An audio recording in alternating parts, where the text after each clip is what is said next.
We recently saw the story of London, Kentucky police who, after having incarcerated the real thief, raided the wrong house at midnight looking for, of all things, a stolen weed eater, and the raid ended in the tragic death of Douglas Harless.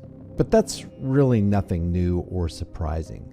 Cops seem to do this a lot. I mean, pizza delivery drivers and Uber Eats drivers seem to get your steaming hot food to you every single time with no problem, but somehow cops don't seem to care about double checking the address before they put somebody's life on the chopping block. And the same thing happened to Robert Dotson. On April 5th, 2023, Mr. Dotson and his wife were laying in bed talking about the week when at 11:30 p.m. they heard a faint knock at the door. It was the Farmington, New Mexico police responding to a domestic violence call at the wrong address. Mr. Dotson, unaware of who it was, came to the door in family protection mode with his gun. And that's when Farmington police executed him in the threshold of his own home. If it's not going to the wrong address and killing innocent homeowners and their pets, it's raiding and killing for other reasons, like the bogus tip that led to the deaths of Dennis Tuttle, Regina Nicholas, and their dog by the Houston Police Department in what some describe as, quote, one of the worst scandals to hit HPD in years. But police cost the lives of the innocent in a myriad of other ways. Homeless man James Boyd's life was ended by the Albuquerque Police Department for absolutely no reason. Johnny Hurley was killed by the Arvada, Colorado Police Department after Johnny had single-handedly just saved the entire police force from a madman who was intent on picking off as many cops as he could before he expired. Arvada police admit that they killed the Good Samaritan who stopped Monday's Old Town shooting. Johnny Wheatcroft, while not killed, was tortured in front of his screaming kids and his wife by the Glendale Police Department, one of which was Matthew Schneider, who was featured on the TV show Cops. A Memphis police gang called the Scorpion Unit, which ironically stands for Street Crimes Operation to Restore Peace in Our Neighborhoods, did everything but bring peace to Tyree Nichols as they literally beat the man to death. Kelly Thomas, a homeless man in California, was severely beaten to death by 6 members of the Fullerton Police Department. In Colorado, Ureni Rios Gonzalez was handcuffed and stuffed in the back of a patrol cruiser which was sitting on a railroad track. Minutes later, a train struck the vehicle, altering Gonzalez's life forever. Loveland, Colorado gave us officers Austin Hopp, Daria Jalali, and Sergeant Metzger, who saw no problem brutalizing 72-year-old dementia patient Karen Garner for a $14 bill at Walmart. So, from Arkansas police performing pit maneuvers on clearly compliant pregnant women to Minnesota police shooting a compliant Philando Castile during a horrific traffic stop, there wouldn't be sufficient time in 100,000 videos to properly recount all the ways American police have shown themselves to be what many might describe as a roving domestic terror cell. When they aren't ending lives, they seem to be busy going out of their way trying to ruin them. And that brings us to one more that we can add to this quickly growing list, and it has to do with the device called the grappler. Tempe police recently grappled the wrong car. Before we get into the story, in case you're not familiar, let's talk about this new invention called the grappler.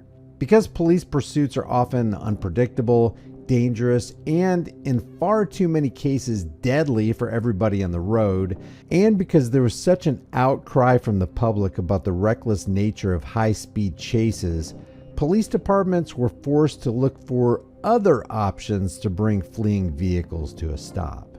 And that's where the grappler comes in. 5 years ago, this guy invented this, the grappler police bumper.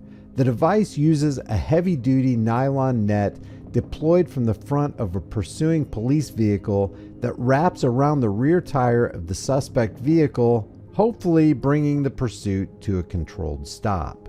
The problem outside of the grappler costing over $5,000 per police vehicle is that it still requires a high-speed chase to catch up to the vehicle, and it causes major damage to the vehicle it's deployed on. So what happens if the cops fail to read license plates and grapple the wrong car?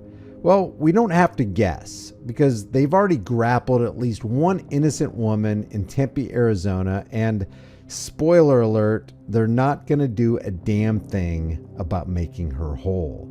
But there's one more evil twist you're going to want to stick around for, because there is an update to this story at the end of the video. Do we know what we got inside?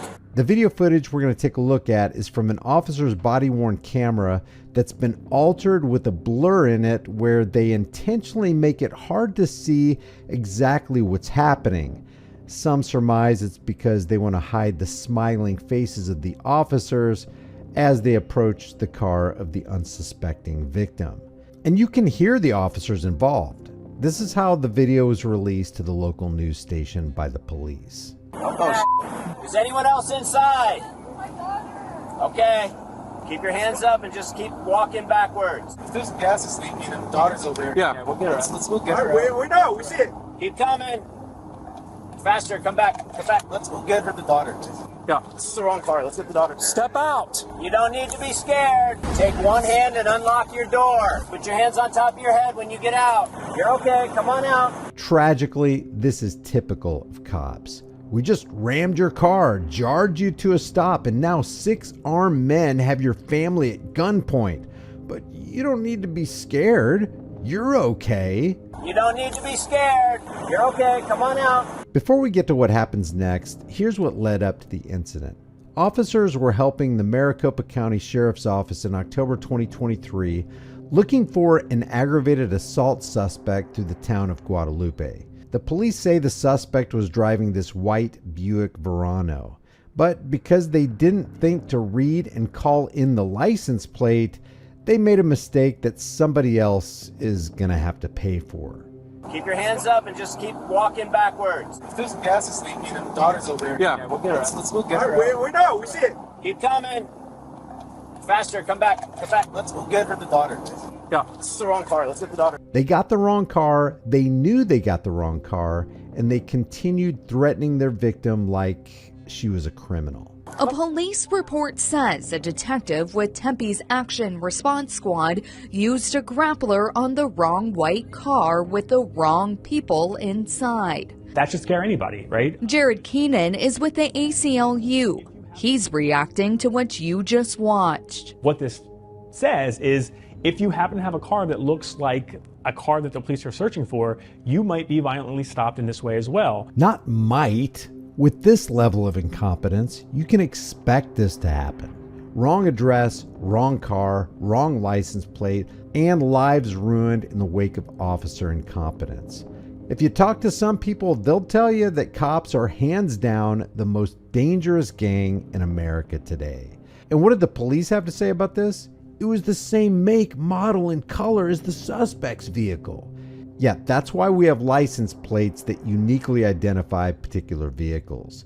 There is absolutely no excuse for this mistake, and the cops involved should pay for their incompetence out of their own pockets.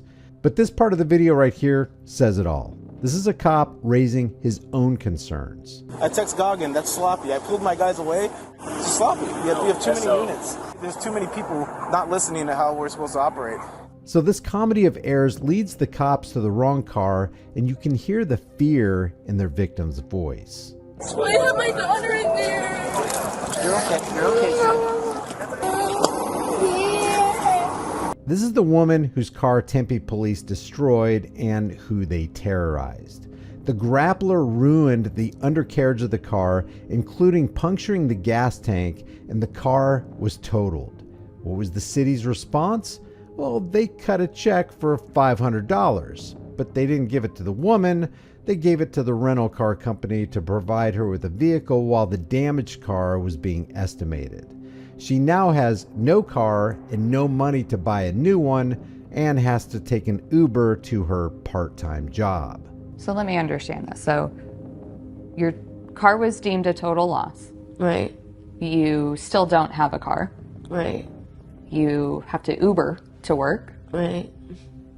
And you're just working part-time because you can't afford to keep paying for an Uber. Right. And then like that adds up to just getting an Uber. Yeah, it's horrible. But wait, the cops decided that this horrible Sunday wasn't bad and putrid enough.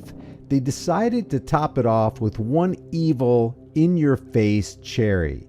They didn't even give their victim and her child a ride home after victimizing them. Even when we left too, they were just like here's a piece of paper, just call this number, and we just ended up walking. Me and my daughter ended up walking to her dad's house. You walked after that happened? Yeah, it Police was only didn't like a take mile you? away. Yeah, no, they didn't offer anything like that. To this day, the city of Tempe is giving her the runaround. They claim they made several attempts to work with the owner of the vehicle, but according to Arizona state law, a claim can only be made within 180 days of the incident. So this woman can't afford another car, can't afford an attorney, and lives in a city that destroyed her life and is unwilling to pay for it. Imagine living in a city with a budget of nearly $1.5 billion, telling a traumatized mother and her child, after the police force destroyed her car and put her life in danger, that because of a training issue, they're not going to do the right thing and replace the car because they're past the time limit. See, the police chief, the cops involved, the city manager, and all the council members that had a hand in this should all be required to reimburse her in full from their own pockets. And the cops directly involved in this should be terminated and their certifications should be pulled. This apparently is American policing today. If you like this video, maybe you'll enjoy some of my others. We've got man on the street videos, right to travel videos. If you want to become a headache to cops, you can memorize some key laws that they hate to be reminded of. I got videos for that too. There are 3 things cops really hate: a man with a camera, a man who knows his rights, and a man who knows the cops' laws better than they do. Put all 3 of those together, and you'll be a target for tyranny before the sun rises tomorrow. And you'll change the world. Check out the most popular playlist for videos you may have missed that have millions of views. Feel free to binge watch and make sure you subscribe and hit the bell so you'll be notified when I upload new videos. I upload at least 1 video every single day. Like and share this video, grab a shirt, become a channel member, but more importantly, flex and assert your unalienable rights. And I'll see you in the next video.